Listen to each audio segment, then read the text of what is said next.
What's up, everybody? Welcome back to another video today. In today's video, I got some new NASCAR Diecasts today that I like to show off in a little mini haul today. The approximate is 4 new NASCAR Diecasts. But before we get to that, here is my Nintendo DS, which I'll be 3DS, which I'll be playing after, when I do these cars, and the Simpsons game I'm gonna be playing. It's gonna be a lot of fun. So yeah. Just to let you guys know about the cars I got 2 next-gen cars, 1 truck, and 1 Xfinity car. So, I don't know, let's just start off with the Xfinity car. So the first one we got here is the Xfinity car, of course. Here's Justin Allgaier's 2022, what does this say? Door Bumper Clear Podcast, 2022 Camaro for Junior Motorsports.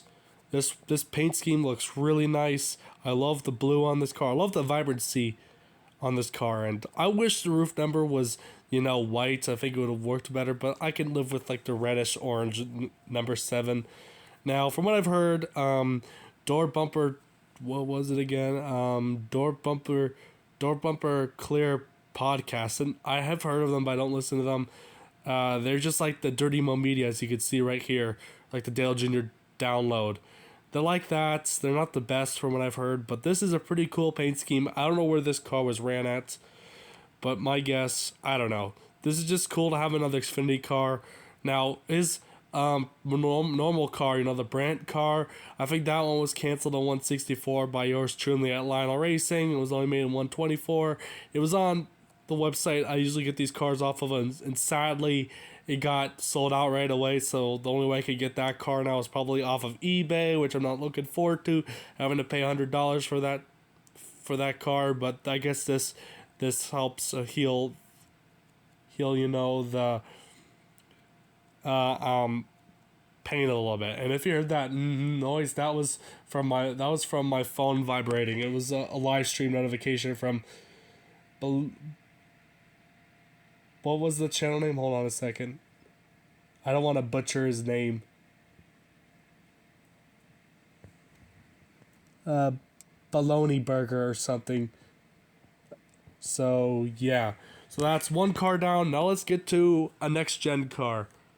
Here we got Kyle Busch's 2022 final M&M's primary car. Well, this wasn't really, his primary car. But I'm really happy to have this car, because this car could get rare one day, guys. Because remember, this was the last year for M&M's, and I love how it has all the M&M's characters, and you go right here to the front. Kyle Busch, M&M's Toyota Camry, and believe it or not, this is the first next-gen Toyota Camry I got. So I finally got a next-gen Toyota car. The rest has been Fords and Chevys, but this is a unique looking car.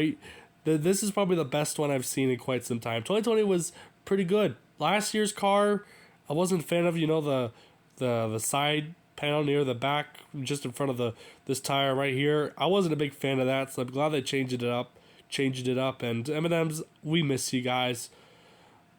Mars, we miss you guys. We're no longer going to have those Snickers paint schemes, those beautiful pedigree paint schemes. It's just sad to think about that all those great companies are not going to be in NASCAR anymore. Not to mention Skittles. So all these paint schemes that had love been put into them, sadly, will not be with us anymore. And sad, we could not have one more pedigree car. It's been like 10 years since we last got one. I don't know what the deal is with Lionel on that part. But here's Kyle Busch's. This is it. This is his car.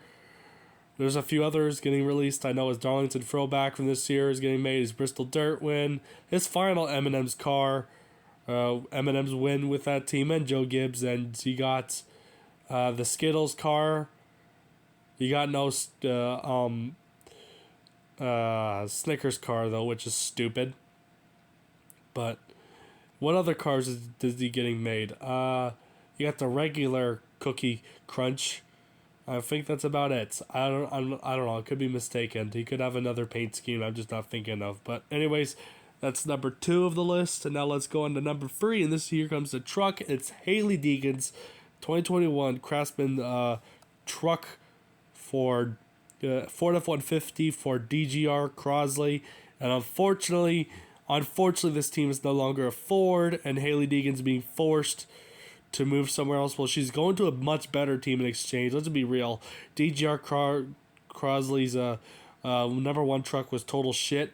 Let's just be honest. It wasn't the best team.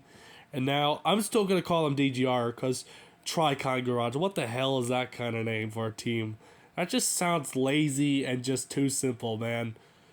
But this one was so normal. This one was easy to know who owned the team. Now it's just Tricon Garage. What the hell is that? Is that TriStar Motorsports ripoff? I don't know, but here's the paint scheme. It's no longer Camping World anymore, as you can see. It's now back to Craftsman. Ironically, Craftsman is a sponsor for this truck. Oh god, that is ironic, that to say the least. That this car is this truck. Crap, I can't speak. This truck is sponsored by Craftsman, and the title sponsors Camping World. That's pretty eerie. Pretty interesting truck to say the least. Love the red and black. We also got this paint scheme on Daniel Hammer's car. In the Xfinity Series. We got Christopher Bell's 20 car. If you remember that Craftsman car, we did get that one get made in this one, but the other two we didn't, unfortunately. But I don't think they even got offered, which sucks. So that leaves us with the final next gen car, and here is the guy who we thought was going to retire from last year. Here is Eric Alaroma's 2022 Smithfield Ford Mustang for Stewart-Haas Racing.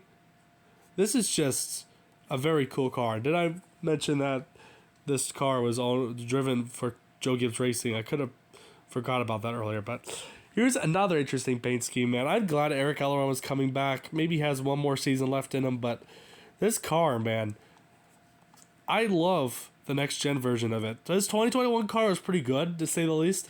It was pretty decent. I have that car. Here's another Eric Alaroma car. This is my second one, believe it or not. And although he didn't get a win like last year. He did improve in stats, I believe. I think he had a few more top 10s and I think another top 5 or 2. I don't know if he got a top 5 from this year, but this is just really cool car, man. I like Eric Alaroma a lot. I wish he could win more often, but because Stewart-Haas Racing was total trash in the last couple of years, he couldn't. And let's be honest, is that a paint chip? Oh dear God, Lionel! Just like on the Ty Dillon car, but not on the A-pillar on the name rail. His name was like pushed down into the window net area. Like, it's ridiculous, Lionel. But either way, still thankful to have this car. And 2020, he was super consistent. He was like getting top 10s for like 10 races in a row. Come on, we need that Eric Alaroma back. Seriously, we missed that Eric Alaroma. So, just gonna wrap up all the cars we got here in trucks.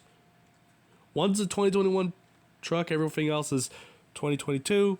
And also another thing about the Haley Deegan truck, this one I didn't think it was going to get because one more of the cars that came in, this one was getting buried and buried and buried at the bottom. But somehow I was able to get it. So that's pretty good for a late birthday present. Here's the cars. That's going to wrap up the video. Thank you guys so much for watching this video. Make sure to like, comment, subscribe, turn on the notification bell. Share this video with your friends. And just do all the above, please. And I'll see you next time, guys. Peace out.